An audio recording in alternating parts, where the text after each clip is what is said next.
Desde hace ya varios años veo que se usa la palabra peruano como insulto y me parece como interesante el hecho de que estemos usando toda una nacionalidad para insultar el físico de alguien. Entonces, por eso el día de hoy vamos a hablar de pues el uso de peruano como insulto, de eurocentrismo y de estándares de belleza. Buenos días, estrellitas. La Tierra les dice hola, yo soy Solo Alison. Antes de empezar, recuerden que pueden suscribirse al canal, darle like, comentar o ver mis otros videos. Y también, si está dentro de sus posibilidades, pueden unirse a miembros del canal. ¿Cuánto te da del 1 al 10? Aquí en España me doy un 5. Pero, ¿cómo que allí en España? Porque si me voy a Perú sería un 10 entre todas las personas. Geográficamente mal localizados. Sí, es decir, yo aquí en España puedo ser un 5 y me voy a Perú y soy un 10.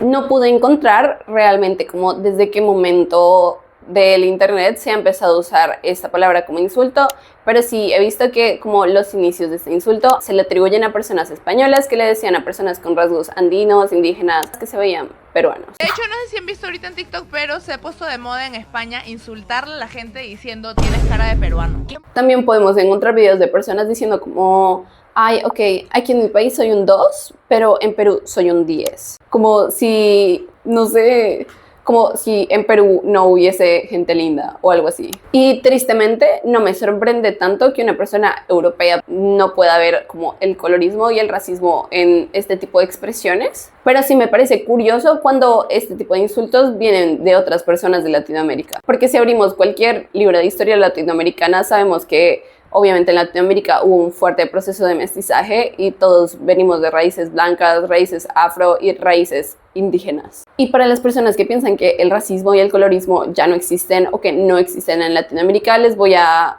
leer algunos datos que pues nos muestran la realidad de todo esto. En México, según estudios del INEGI, se ha demostrado que las personas de piel más clara tienen más años de escolaridad y mayores ingresos que quienes tienen pieles más oscuras. En Brasil, los afrodescendientes tienen tasas de desempleo y de violencia policial más altas, a pesar de que son la mayoría del país. En Perú, las personas con rasgos andinos muchas veces son percibidas como menos educadas o poco civilizadas. Incluso en Colombia, las personas indígenas y las personas afrodescendientes son las más afectadas por la violencia y el desplazamiento forzado. Latinoamérica fue la única región del mundo donde el mestizaje jugó un papel tan importante a la hora de construir como la historia y la cultura. En ninguna otra parte del mundo se dio una mezcla de personas blancas, indígenas y afro de la misma magnitud que se dio aquí en Latinoamérica. Y podrías preguntarte, ok, ¿por qué habría racismo en Latinoamérica si todos estamos como mezclados? Y es una muy buena pregunta y hay que devolvernos un poco en la historia para conocer la respuesta. Cuando los pueblos latinoamericanos fueron conquistados, el poder quedó en manos de personas blancas europeas. Los pueblos indígenas fueron sometidos y millones de personas afrodescendientes fueron traídas a Latinoamérica como esclavos. Creo que eso es una parte de la historia que todos conocemos. Los indígenas y los afrodescendientes estaban en el escalón más bajo de la pirámide social. Entonces, ¿ustedes de verdad creen que las personas que tenían menos sangre blanca iban a ser tratadas igual que el resto de mestizos? Obviamente no. El mestizaje trajo consigo la creación de un sistema de castas en donde entre más blanco fueras, mejor. Esto porque se consideraba que la sangre indígena y la sangre afro eran inferiores y que estaban como manchando la sangre blanca. Y me gustaría pensar que esto ha cambiado radicalmente, pero si somos honestos, sabemos que no lo suficiente. Cuando estaba recopilando la información para este video, me encontré con algunos TikToks que habían subido personas diciendo, como defendiéndose, diciendo cosas así como cuando dicen que los peruanos son feos y después fotos de personas peruanas. Y esto está bien, pero mi problema empieza a ser cuando todas las personas que ponían en como la gente peruana guapa, era gente blanca, de ojos claros, rubia. Y si vemos las estadísticas de Perú, sabemos que la mayoría de la población peruana no se ve así. Solo como el 6% de la población peruana se considera a sí misma blanca. Y es que creo que estos videos, aunque sé que tienen buena intención, repiten como los mismos estándares que ya existen. Y repiten un poco lo que es el problema. Porque nos terminan diciendo directa o indirectamente que las únicas personas bonitas que vale la pena mostrar para decir que los peruanos no son feos son aquellas personas que se acercan más a los estándares de belleza europeos. Y esto otra vez deja de lado a las personas con rasgos andinos, que son las más atacadas. De hecho, también vi como algunos videos de personas que hablaban de que algunos peruanos, cuando les dices de que, ay, no pareces peruano, se sentían como halagados. Y esto me parece tristísimo.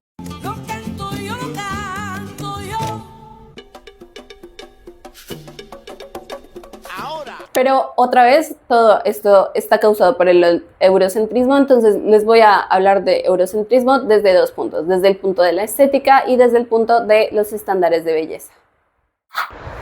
Quiero hacerles un test. ¿Qué les parece más lindo? ¿Esto o esto? ¿Esto o esto? ¿Esto o esto?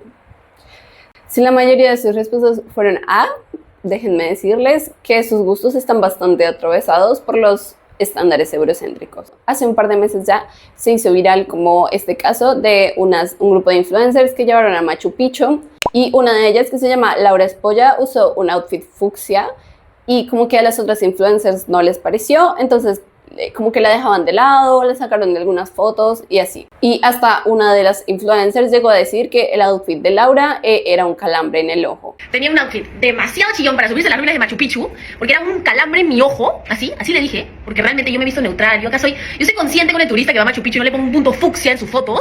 Y eso a mí me llamó mucho la atención, sobre todo porque los trajes tradicionales peruanos son muy coloridos y aparte, momento diseñadora, y aparte el fucsia es complementario del verde, o sea, como que era el contraste perfecto, pero bueno, no estamos hablando de eso. Y les traigo este caso a la mesa porque en el mundo pues cada vez hay más una tendencia a la pérdida del color. De hecho, me gustaría hablarles de eso en otro video, cada vez vivimos en un mundo más gris. Pero en general, como los trajes típicos y todas las cosas culturales en Latinoamérica suelen ser muy coloridas. Sin embargo, nosotros también nos estamos adaptando a estos estándares extranjeros. Y probablemente las influencers que se pusieron bravas porque Laura Espolla se puso algo fucsia, también estaban siguiendo estos estándares europeos y sin darse cuenta estaban rechazando un traje que, aunque no fuera un traje típico, sí se acercaba más como culturalmente al lugar en el que estaban. Porque lastimosamente en Latinoamérica los diseñadores muchas veces rechazan o ignoran los elementos culturales propios de nuestra región. Quiero que busquen moda inglesa, moda italiana o moda francesa y luego busquen moda peruana o moda mexicana. Cada una de ellas cuenta como con elementos muy propios de la cultura. Sin embargo, esta moda europea la vemos como algo elegante y chic, mientras que los otros trajes los vemos como trajes típicos, trajes que no usaríamos en nuestra vida diaria. Y me incluyo porque a la hora de diseñar yo tampoco casi nunca tengo en cuenta como cosas propias de nuestra región. Y digamos, siento que no es algo que pase en todo el mundo. Cuando veo diseñadores que son asiáticos o chinos y así, sí veo que sus diseños están muy marcados por su cultura. Sin embargo, cuando veo diseñadores latinoamericanos, muchas veces simplemente veo que se adaptan a las tendencias europeas o las tendencias estadounidenses. Porque muchas veces se ve a los trajes típicos como un disfraz que usas una vez al año, como algo anticuado y que no está a la moda. Y es que muchas veces las marcas no están interesadas en crear colecciones que tengan fuertes componentes como culturales. Prefieren unirse como a las tendencias globales y estas tendencias vienen de Nueva York, de Milán, de París, pero ignoran como lo que se da propiamente en la región. En Colombia creo que lo más cercano que tenemos de usar como cosas culturales en nuestra vida diaria es el uso de las mochilas arhuacas. Por lo menos aquí en la costa es muy común ver a personas con su mochila tradicional y también se ha convertido también en un elemento de moda. Me gustaría saber si en sus países también ha pasado esto, donde sí se agarran elementos como indígenas o muy propios de la cultura y se convierte en un elemento de moda entre las personas. ¿Cuál es la persona más atractiva que conoces? La celebridad que se te parezca más linda. Tiene rasgos como estos, pero porque no sé, nos viene a la mente cuando pensamos en gente atractiva, personas como estas, cuando son las personas con las que más convivimos en nuestra vida diaria. Porque será que estos rasgos los seguimos percibiendo como inferiores o como feos. Yo ahora puedo reconocer que he crecido como en un entorno muy colorista. Me pueden ver medio blanca, pero la mayoría de como mi infancia crecí percibiéndome como una persona morena, porque parte de mi familia es muy blanca, entonces como que yo era un poco más oscura y pues obviamente se veía la diferencia. Y cuando era niña, esto me acomplejaba mucho, como que sentía que había algo mal en mi piel. Y también pensaba, por alguna razón, que si fuera más blanca sería más linda. Y es que creo que siempre creí que mi color de piel era como un defecto que tenía y que me hacía inferior de alguna manera. Y pues yo creo que esto fue como algo orgánico de la cultura, porque en el cine y en la televisión, ay, ¿qué gente ves? ¿Ves a gente morena? No. ¿Ves a gente blanca? Esos son los protagonistas de las novelas. De hecho, he estado mirando que novelas colombianas tienen como protagonistas afro y solo las novelas que como que tratan el racismo y eso tienen protagonistas afro. Si el racismo no hace parte de la historia, no hay protagonistas afro en novelas colombianas. Creo que me faltó profundizar aquí. Me parece bien que producciones de televisión hablen de discriminación. Pero sí me parece interesante que solo se le dé a las personas afro este tipo de historia. Como si solo merecieran estar en ese tipo de historias. Mientras que sus contrapartes blancas sí pueden protagonizar cualquier tipo de historia. Pero bueno, siguiendo con mi historia. Con los años, como que, pues cuando tú eres niño, por lo general no te echas bloqueador y pasas mucho tiempo en el sol. Entonces, mientras vas creciendo, como que tu tono de piel a veces se va aclarando. Y pues a mí me empezaron a decir que yo era blanca. Y a mí al principio eso me ofendía. Yo dije, disculpa, yo no soy blanca. Porque es que para mí era una ofensa, porque yo decía como, o sea, pasé toda mi vida luchando para aceptar mi color de piel y ahora que puedo vivir tranquila con mi color de piel, ahora otra vez ya no soy morena, sino que soy blanca. Y ahora puedo ver que 100% paso como una persona blanca, como que sé que lo más probable es que nunca me vayan a discriminar por mi tono de piel porque es lo suficientemente claro, pero sigue siendo raro para mí como entender que yo cuento con ese privilegio cuando crecí pensando que no lo tenía. Pero este colorismo de que yo veía como superior la piel blanca o como más bella y así, no es algo propio como de mi familia o de mi historia. Está presente en muchísimas casas latinoamericanas. He escuchado muchas historias de personas que llegan como con sus parejas más blancas y les dicen de que, ay, sí, vas a mejorar la raza. Y ellos así de, ok.